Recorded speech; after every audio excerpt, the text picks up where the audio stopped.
Hey, yo, it's Guido coming at you with the Tactics Talk. Welcome back, guys. Thanks for tuning in. And we've got Charliehorse. Charliehorse 18. He's on Studzianski and has spawned into the west side over here in his 277. And we got a lot of anger going on in the chat.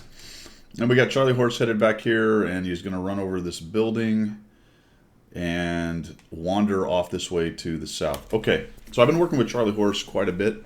He has recently come to the conclusion that he wants some help. He's going to try to figure out how to get a little better at this game. And, you know, whatever the point is where you decide that, whether it's at the very beginning of the game, 10,000, 20,000, 50,000, whatever, that's fantastic. Usually people who come to my channel and watch my stuff are people who have made a conscious decision to try to get a little bit better at the game. Not that they're going to become the scholar and, you know, spend 10 hours in the game. It's just, all right, let's look at some videos and figure out if I can get a little better from whatever my starting point is.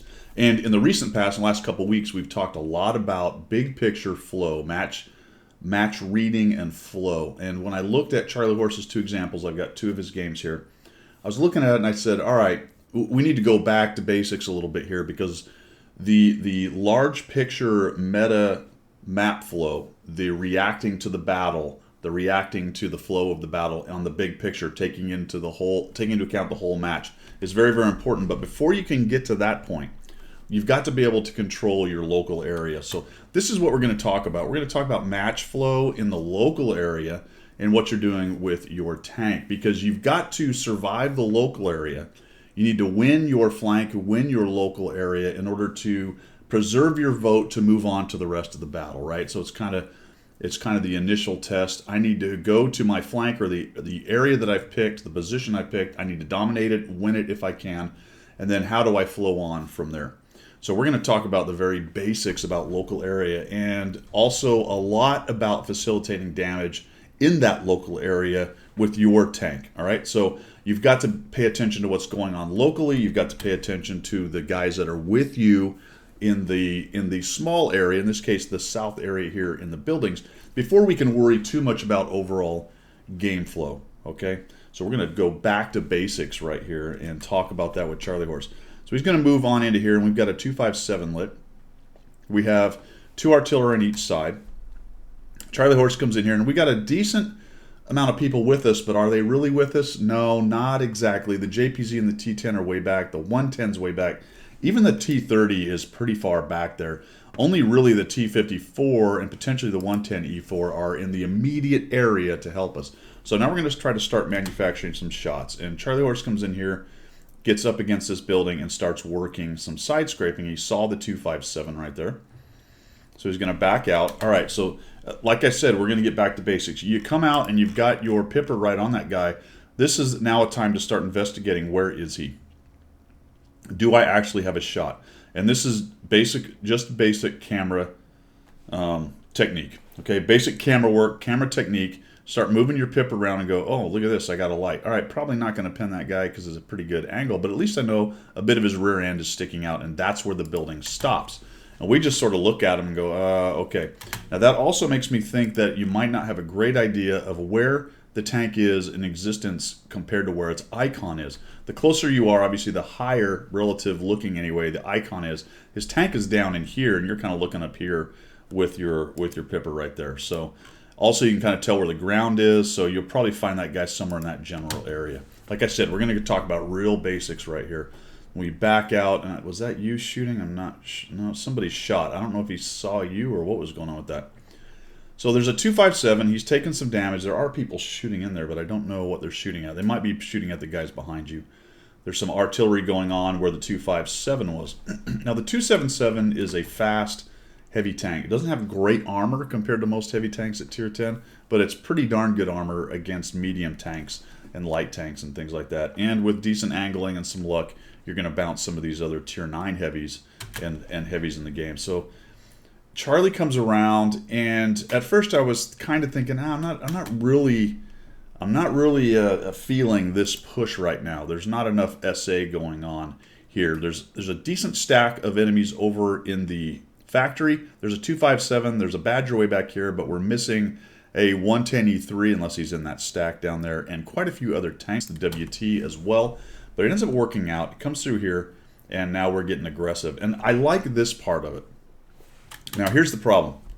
Well, here's the problem. We've come up and over without really investigating what's going on here. And so I'm going to ask Charlie what I ask everybody when I start working with them is, all right, so what was the plan here? Because the problem with tucking up against this building is, well, first of all, you have the 257 to deal with. He's right here. Second of all these guys down here in the factory, they have shots through here. And this is just a lot of map awareness. Your local area map awareness. If you drive up to that wall, yeah, you've proxy lit them. They know where you are. And oh, by the way, you're proxy lit for all the guys over in the factory. If this was a situation where there weren't a lot of guns left in the game, then maybe not a bad idea to at least light these guys up and find. But right now, this is super dangerous. So let's see what he does with it right here. Comes across, and a little bit of a rushed shot. I think that was so low that it went into the track. If it shot low, that may have helped out, but a little bit better aiming into there would have worked out. And here's the other problem with it. This is why I'm talking about getting down to basics and talking about how I flow in my local engagement area. What you did here is you went forward to shoot that guy. Nice that you put your front armor to him, but guess what you did? You exposed your side armor to this big hole right here. And that is just asking for trouble. The best move would have been just to come up against this building and then turn and put yourself against that building. Would have put the front armor to these guys. It is asking a little bit for the guy that's over here to come around behind you and shoot you, but you do have all of this back here keeping them a little bit honest. But right there, coming into this opening, you gave them a nice, easy shot into your side. And now you are ammo rack. Down goes that guy. And then we back up and we go forward. Man, I'm telling you what, my first order of business would be get out of this open hole right here. And I don't think I'd go forward because that's just allowing these guys to have a lot more shots on me. And I think you thought that late right there. Now, definitely want to hit 4. So let's start talking about in the local area, you've kind of created yourself a bit of an advantage right here. Excuse me. There's an AMX, but the problem is there's probably a few campers back in there still. But we've got 1, 2, 3, 4, 5, 6 lit, 3 are dead, that's 9, 2 are arty, that's 11. There's 4 guys out there somewhere. I don't suspect all 4 are back in this corner, but I would suspect at least a couple of them. So I do want to be a bit careful about how I flow around in here. But you also have been able to drag some of your campers forward to come in to help you, and that's a good thing. Fix your ammo rack. That is one of those things for fighting in a local engagement. You've got to get sorted away. You would be reloaded. You would be well reloaded right here. Also, I don't think I would come around with my side armor. I think you're going to eat one on the side. Yep, so you eat one on the side for no real reason. I think if you'd have just been a little more careful and turned around that corner with your front armor, you might have even been able to peek forward and bait it and see if you can't get a bounce off of it instead of just going, you know what, I'm just going to drive forward and eat the shot so I can kill the AMX-30. That's not a bad tactic. It works in the right situation. Right now, I think it's way too early in the game to give up those hit points for no big gain other than one shot into an AMX-30. And that's all part of the local engagement, how I control the local engagement and how I flow, how I preserve my hit points by winning my local engagement as best I can so I have a vote later on from mid to late game. That's what this is all about right now in this part of the battle. And you're on a good roll as far as being able to take over this local engagement, but giving up hit points for no reason is not a great idea. Now, again, got to fix that ammo rack. I had to watch this a couple times, Charliehorse, because I wasn't sure exactly what happened. What I think has happened here is if you have the habit pattern I have with the small repair kits, it's 4-3 to fix your tracks. Now, you may have rebound them, so I don't know, but you somehow, whatever you did, you managed to get into your HE shells, and I don't know if this was on purpose. You come around here and you're probably thinking, why am I not freaking reloaded yet? Holy cow. Well, you're ammo racked. You back up. T-54 is getting beat up a little bit. We finally fix it, and while we fix it, we have actually selected the HE shell as the next shell right there. So we're going to put an AP into that guy, I believe.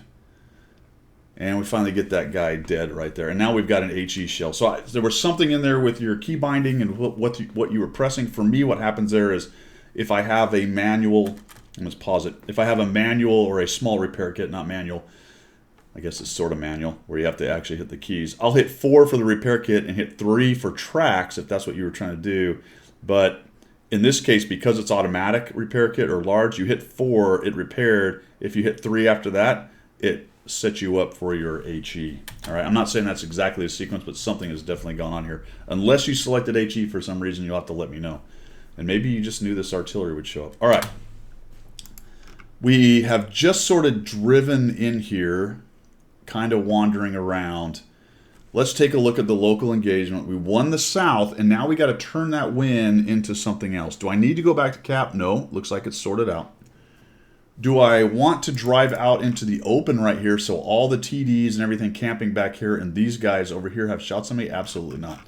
I think I would have stopped up around this building or maybe even come in between them a little bit. Look for shots on the guys in the middle and be very careful about shots on guys back here, but I certainly would not have driven right out into the open right here and eat shots. So we got the artillery is completely lost.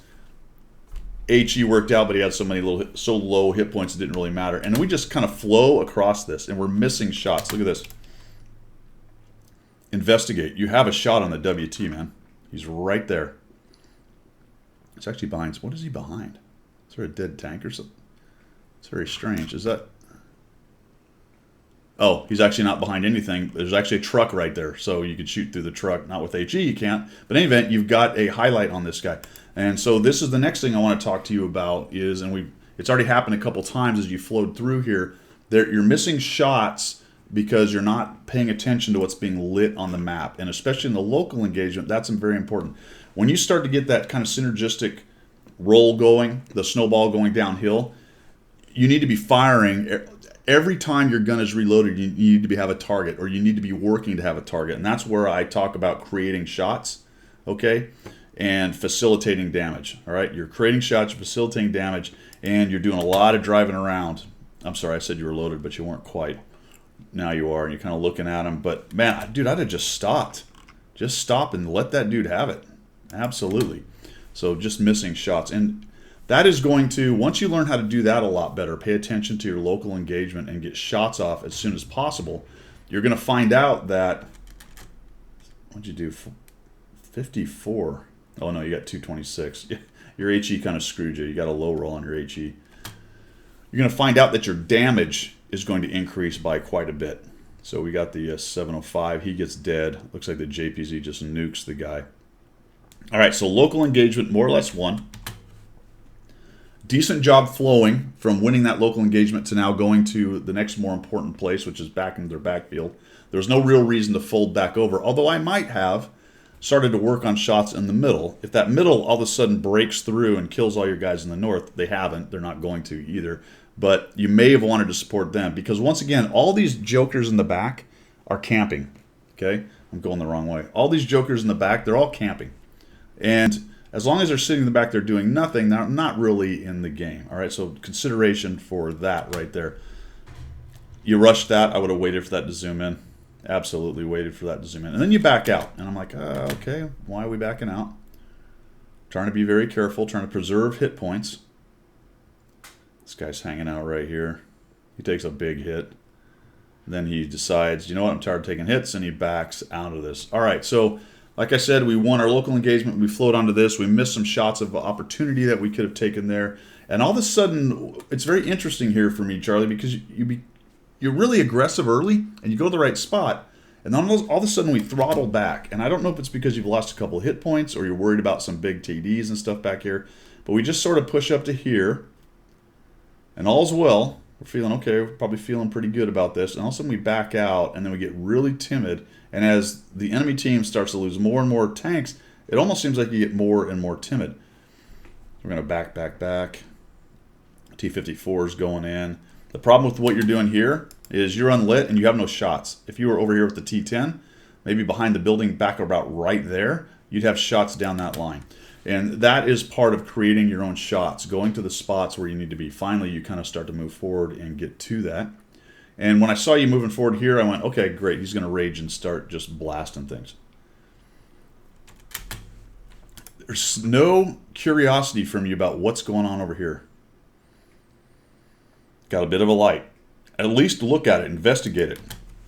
Create those shots. You look at it, okay, so we're late, and now we're... Oh, but a little shift zoom action right there, trying to figure this out.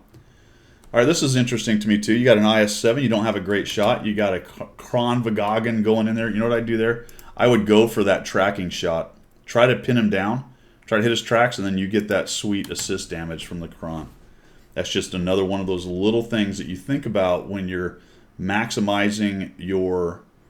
He gets dead. When you're maximizing your effect on the battle or your facilitating of damage. All right, look for those opportunities. You didn't have a great shot, but you could have pinned him down. And then right here, man, right now was the time to go blazing down that line and just start laying waste to these guys. They're down in the little hole. You're going to find out that the Badger's actually sort of sideways on it.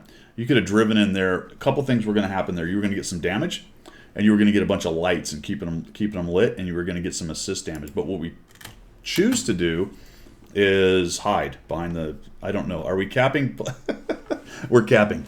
All right. There was no reason to cap right here. It might have been going through your mind. Well, let's just make sure that they don't somehow come back, man. The route is on. Okay. Get in there, get your damage, and start punching faces because there's very little chance these guys are going to come back, and it's a pixel tank game. I think some people probably look at it and go, well, I want to make sure there's no chance that they come back. You know what? It was pretty much one. Get in there. And messing around. That was just unlucky. Once I fired that, I'd have gone forward. Charge. Fire. Go. Okay, you got a little pixel shot on that guy. There's no reason to sit back here. Nobody's shooting at you anyway. They're all busy shooting these guys. They have so many targets, they're not even going to know that you're coming in there. So just drive on in and punch them right in the face. So we're going to get a little bit of a pixel shot on the side. This one ends up working out. And we got 1,760 damage. And once again, we back up for there's no reason to do so. Nobody's pointing at me. Just keep driving up forward while you're reloading and look for those shots on those guys. You may have by now been close enough to maybe get some shots on the object or come up and over the tracks on that guy. And just really overly cautious here. Badger's down there. Your buddy's getting a little beat up by the 430. No shot. And I think sitting here at 1G, considering the game and looking at it, you're probably going, ooh, yeah, I probably should have moved up on those guys, and I could have been at 2,500, maybe 3,000 damage. If I look at all the shots that you left on the table and all the situations in this game where you could have moved forward and been a little bit more effective on lighting guys up and shooting them, I think this was more, instead of a 2,800 total damage game, this was probably more a 4,000 total game if you'd have moved on in on these guys as hard as you could have. Okay, you didn't get a lot of resistance over on your side, but I think it's a great example though of local engagement controlling, missing opportunities in the local engagement, missing opportunities to be more effective, and then being a little slow on the follow-on, and then for some reason dialing back into a much more timid stance at the end game, just exactly as it was time for you to put the foot on the throttle and going after those guys. So then there's another example here on the second one which illustrates the same thing. So let's get to that one. The only thing I'll say on this, and I don't know, I think you sent me a note on it. I don't know if you were platooned with the 705 to begin with. If it was a dynamic platoon, ignore this. If it wasn't a dynamic platoon, stop going different places. Especially if you're in two heavies like this, just go together and work together. If it was dynamic, forget it. Don't worry about it. All right, let's move on. The last time he was in his 277. This time his tier 9 257, and Charlie is on steeps. Steps. He's on steeps, all right? That's how it's said. He's on steeps, and he's headed over here to the east side. So in the last example, going back to basics, we saw a more permissive winning situation where he went, there wasn't much opposition. His team was able to pretty easily roll the opposition that was there. There were a lot of shots left on the table. There was a lot of kind of driving in very dangerous spots that he got away with on that one. But in general, flowing in the right direction, and one sort of by default his side, but was able to get some damage going in there and be a part of the win. On this example, however, we're going to meet some much tougher resistance, and we're going to see what happens in a local engagement when you make mistakes in a local engagement that are enough to lose that local engagement. So he's going to come up over here, got a Pershing coming. He's top tier. That's not true. He's middle tier, but only facing a T-57 and a Bat Chat, and the rest of it he can pin. You know, the WZ, the T-10, maybe the Object 263 in the face is going to be a problem, but he's got a lot of armor. And the enemy team becomes very aggressive. and they're going to pretty much take down his poor Pershing coming in there. But he's got some campers back up there who are going to help him. We're going to call them snipers, all right? Comes in here. I think that was a rush shot, but it worked out for you. We're going to back out a little bit. Our Pershing dies. I don't like the straight on thing. I know people talk about that with a pike nose, that straight on is the best way. I still would have tried to tuck up into that rock right there, and that's kind of a standard thing for you. You're going to back out. There you go. A little weird angling makes it a pain. I don't know why he's going forward. Holy cow. I think you wish you had that one back. And one of the other reasons why I like being up against that rock is that reason right there. If you have time, point towards there and click on where that guy is. That's just a small thing. There you go. Pershing goes down. Nicely done. And we're going to have to deal with this. Okay, so we've got a 430, a T10, and a Pilot 1. That's a fairly formidable force for 1257, but I do have some friends up there. Now let's watch how he handles this local engagement. Because remember, we've got to win this local engagement. We're in a not great position. That's helpful. T10 takes a hit. I like the little poke to take a quick look. There you go, a little shot into him. All's well. That's looking good, but they're getting aggressive, so here they come. 430 is going to tuck up. Looks like he might even want to come around the corner. And I am pure defensive, but what we have going on, I just let the cat out of the bag. Here comes the standard B. Now I want you to watch this go down. I'm not really going to comment, but I want you to watch the timing on this and what happens.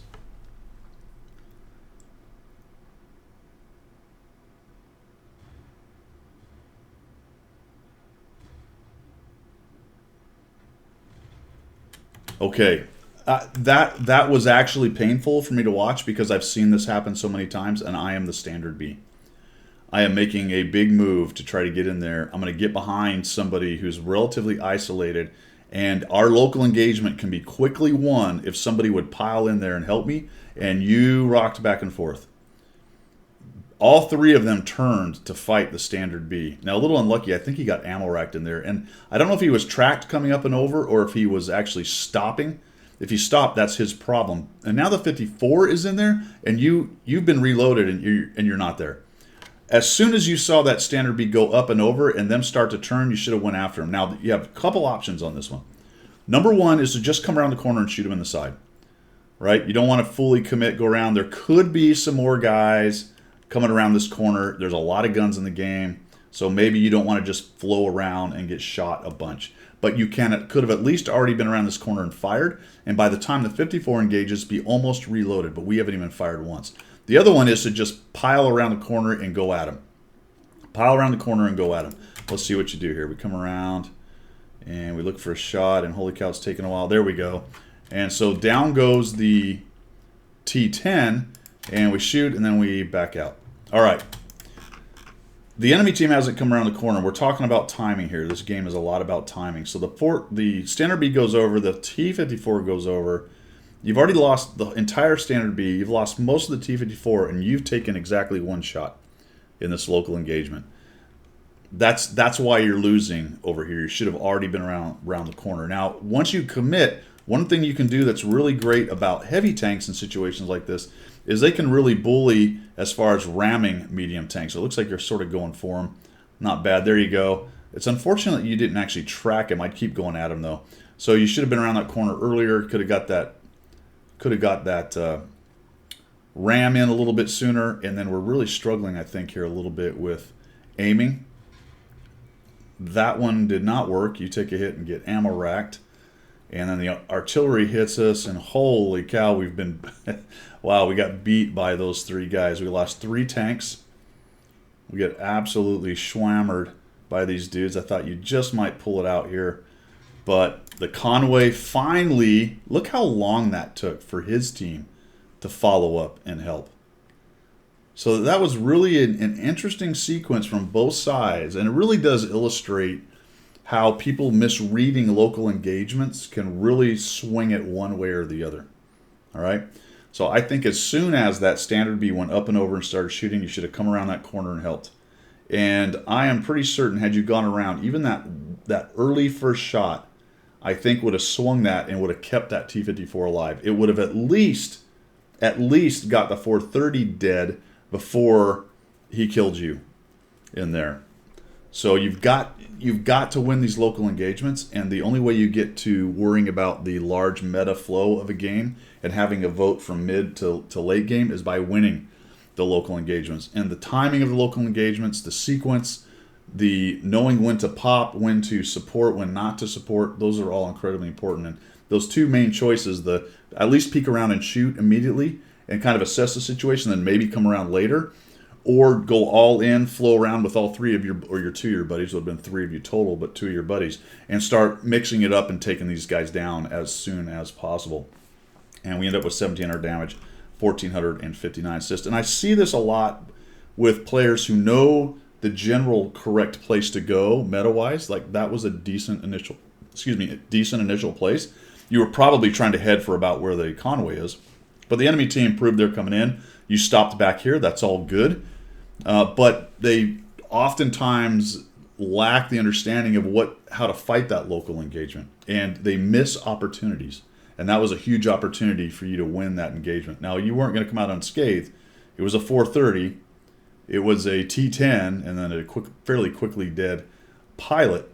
But had you just come around immediately, maybe even the 15-16 piles down there, because he sees that you're starting to win that local engagement. All right, man, so I hope that helps you out. 2 great examples. I do appreciate you sending those to us, because it was a nice way to break down some back to basics on just local engagement flow and fighting and how important that is. What usually happens is players will start the game, they'll kind of learn where to go in general, and oftentimes they never really learn this part about how to seriously and well executed, how a well executed battle in a local engagement can then help them flow on. They're just very timid and kind of hang back and just hope for the best, and if they do win a flank, it's rarely because of them. They're just along for the ride. So what we want to learn is, how do I win that flank because of me? And in this case, that you were definitely the tank that needed to have that happen. It was unfortunate the standard B got wiped out. Again, I don't know if he stopped there and started firing. I think he did. I'd have to back it up and look at it. But he was definitely ammo rack because he lost his top. Unfortunate there as well. All right, man. I hope that helped. Appreciate it for everybody else. Thanks for coming by. If you'd like to support the channel, throw me a subscribe. I would appreciate that. If you're looking for other ways, you can find those down in the description. And we will see ya.